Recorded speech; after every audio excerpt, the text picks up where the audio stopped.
Patay usa ka gunman samtang samdan ang rider niini human napusilan sa nagrespondeng Philippine Marines ug kapulisan sa Cotabato City.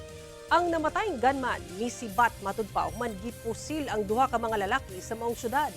Ani ang report ni Efren Mamak.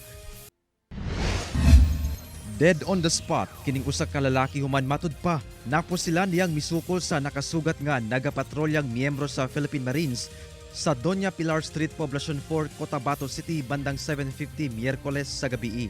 Samtang gilayong nadakpan sa kapulisan ang laing 46 anyos nga lalaking rider nga nagmaneho sa motor nga gisakyan sa maong napatay nga lalaki. Samdan sab kini human napusilan sa kapulisan. Gilayon kining gipatambalan sa ospital. Sumala sa kapulisan ang maong mga lalaki riding in tandem suspects di ay sa pagpamusil sa maghigala nga 41 anyos nga lalaking OFW o 46 anyos nga lalaki nga usa ka tigpamintura nga nagaistoryahanay lang matud pa sa kilid sa dalan sa lugar. Samdan ang duha og padayong ipatambalan sa ospital.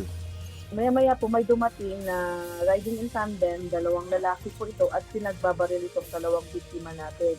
Yung unang biktima po ay tinamaan po sa kanang balikat po ng kanyang katawan at yung si victim 2 naman po ay natamaan po sa kanang bahagi ng likod.